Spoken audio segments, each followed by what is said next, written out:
एकदम जालीदार नाश्ता और सॉफ्टनेस देखिए फ्रेंड्स कितनी जबरदस्त है इसकी। ये देखिए जब मैं हाथ में पकड़ रही हूँ ना तो आपको पता चल रहा होगा। ये देखिए कैसे हिल रहा है ये। एकदम सॉफ्ट नाश्ता ये बनकर तैयार होगा। खाने में बहुत ही टेस्टी है और बनाना तो बहुत ही आसान है। 2 से 3 मिनट में आप ये रेसिपी बनाकर तैयार कर सकते हो। और ये रेसिपी फ्रेंड्स पता है आप बच्चों के लंच बॉक्स में भी रख सकते हो। तो यहाँ मैंने 1 कप भर के ले ली है सूजी। सूजी बारीक मोटी जो भी आपके पास अवेलेबल हो वो ले लेनी है। कप कटोरी मेजरमेंट के लिए कोई भी ले सकते हो। और पर पूरी रेसिपी आप उसी से तैयार करोगे तो फर्स्ट टाइम में ही आपकी रेसिपी है वो एकदम से परफेक्ट बनेगी। अब यहाँ मैंने इसको एक बाउल में डाल लिया है। अब यहाँ हम इसमें डालेंगे मैदा। तो 3 टेबल स्पून मैं इसमें मैदा ऐड करूंगी। अगर फ्रेंड्स आप लोग मैदा डालना नहीं चाहते हो तो इसकी जगह पर आप इसमें गेहूं का आटा भी डाल सकते हो या फिर चावल का आटा डाल सकते हो। दोनों चीजों में से जो भी आपके पास अवेलेबल हो वो आप इसमें डाल सकते हो। अब ये देखिए यहाँ हमने इन दोनों चीजों को अच्छे से मिला लिया है। अब हम इसमें डाल देंगे यहाँ स्वाद अनुसार नमक। नमक की मात्रा थोड़ी सी कम ही रखिएगा, हमें इसमें नमक ज्यादा नहीं डालना है। तो यहाँ मैंने इसमें नमक डाल दिया है। अब यहाँ फ्रेंड्स मैं आपको उसी कप से नाप के बताऊंगी कि इसमें कितना पानी लगेगा, क्योंकि जो मेरे बिगनर्स भाई बहन है ना उनको मेजरमेंट का जिससे पता चले। तो घर में जो भी कप कटोरी हो उससे आप ले लीजिएगा। तो ये देखिए यहाँ मैंने 1 कप भर के सूजी ली तो उसी कप से भर के मैंने यहाँ 1 कप भर के पानी डाल दिया है। अब पहले हम इसको 1 कप के साथ ही भिगो लेंगे। तो ये देखिए यहाँ मैंने इसको इस तरह से घोल लिया है। अब मुझे ये थोड़ा सा थिक लग रहा है तो यहाँ मैं क्या करूँगी, फिर से यहाँ हाफ कप पानी ले लूँगी। एक साथ नहीं डालना है, धीरे धीरे करके डालिएगा। अब ये देखिए यहाँ मैंने थोड़ा सा पानी डाला, हाफ कप पानी लिया है उसमें से मैंने थोड़ा सा डाला, फिर से चलाया और अब मैंने ये पूरा हाफ कप डाल दिया है। अगर आप इसमें देखोगे तो टोटल इसमें 1.5 कप पानी लगा है। अभी आपको एकदम से ज्यादा ही पतला दिख रहा होगा, लेकिन हम इसको 10 मिनट के लिए रेस्ट पर रखेंगे। और 10 मिनट के बाद क्या है ना फ्रेंड्स, सूजी है वो अच्छे से फूल जाएगी और इसमें थोड़ी सी थिकनेस भी आ जाएगी। अब जब तक ये फूल रहा है तब तक हम यहाँ एक चटनी तैयार कर लेते हैं। तो यहाँ मैंने एक मिक्सिंग जार लिया है और 2 टेबल स्पून के आसपास मैंने यहाँ मूंगफली ली है जिसको मैंने रोस्ट कर लिया था। और यहाँ मैंने 2 हरी मिर्ची डाल दी है इसमें। और खूब सारी डालनी है इसमें curry leaves. Curry leaves friends हमारी हेल्थ के लिए भी बहुत ही जबरदस्त होती है, तो इस तरह से आप लोग करी लीव्स को खा सकते हो। थोड़ी सी डालेंगे हम चीनी, 1/4 टेबल स्पून के आसपास ही डालेंगे, ज्यादा नहीं डालनी है। स्वादानुसार हम इसमें नमक डाल देंगे और 1 इंच यहाँ मैं इसमें अदरक का टुकड़ा डाल दूंगी। और अब यहाँ हम इसमें डालेंगे लेमन जूस। तो यहाँ मैंने आधा नींबू ले लिया है और इसको मैं इसमें डाल दूंगी। अगर फ्रेंड्स आपके पास लेमन नहीं है तो आप इसकी जगह पर इसमें इमली का पल्प भी डाल सकते हो। दोनों चीजों में से जो भी आपके पास अवेलेबल हो वो डाल सकते हो।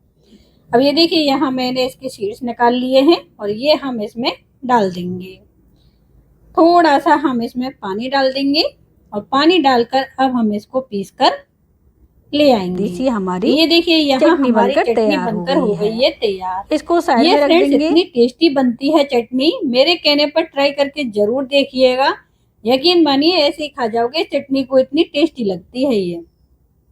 अब ये देखिए जब मैंने आपको दिखाया, नहीं तो आप बैक जाकर वीडियो को देख सकते हो कि ये कितना पतला था। और अब ये सूजी है ना ये फूल गई है अच्छे से, थिकनेस भी देख पा रहे होंगे। तो अब हम इसको डाल देंगे मिक्सिंग जार में। तभी मैं आपको बोल रही थी कि अगर आपके पास मोटी भी अगर सूजी है ना तो भी टेंशन लेने की जरूरत नहीं है, क्योंकि वैसे भी हम इसको पीस रहे हैं।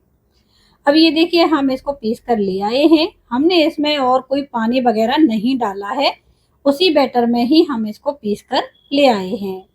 अब यहाँ मैंने इस मिक्सिंग जार में ज्यादा नहीं 4 से 5 टेबल स्पून पानी डाला है, जो इसको धुलकर मैंने इसमें डाल दिया है।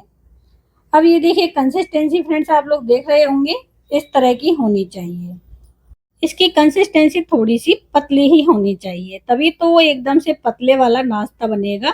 ये देखिए, अब यहाँ हम इसमें डालेंगे half table spoon baking powder. ध्यान रहे बेकिंग सोडा नहीं डाल रही हूँ मैं, बेकिंग पाउडर डाल रही हूँ।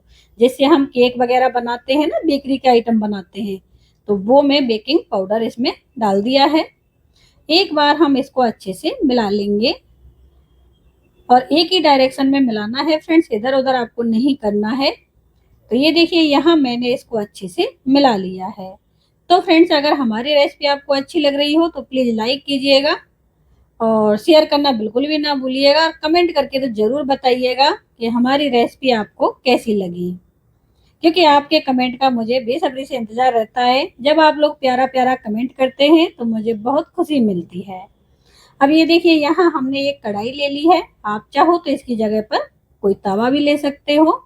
नॉन स्टिकी है तो ज़्यादा बेस्ट है, नहीं है तो आप आयरन का तवा भी ले सकते हो, लेकिन उसमें आपको ऑयल की मात्रा है वो थोड़ी सी ज़्यादा लगानी होगी। अब ये देखिए यहाँ हमने 1 चम्मच भर के इसमें बैटर डाल दिया है। यहाँ आपको हाथ है वो थोड़ा जल्दी चलाना होगा, नहीं तो फिर ये थिक बनेगा और जगह जगह ये चिपक जाएगा। तो आपको क्या करना है, जैसे ही हमें चम्मच से डाले वैसे ही हमको चारों ओर को इसे घुमा देना है। फ्लेम है वो मैं इसकी मीडियम टू स्लो रखूंगी, ज़्यादातर तो मैं स्लो ही रखूंगी, क्योंकि हमें इसका कलर चेंज नहीं करना है, हमें इसका एकदम वाइट रखना है, लेकिन पक भी जाना चाहिए। ये देखिए, देख रहे होंगे पलटा पे से कैसे स्लिप होके जा रहा है, और एक तरफ से ही हम इसको सेकेंगे। तो ये देखिए फिर से मैं डाल दूंगी। अब मैंने दोबारा में बिल्कुल भी ऑयल नहीं डाला है फ्रेंड्स, ये लेस ऑयल में आपकी रेसिपी बनकर तैयार होगी।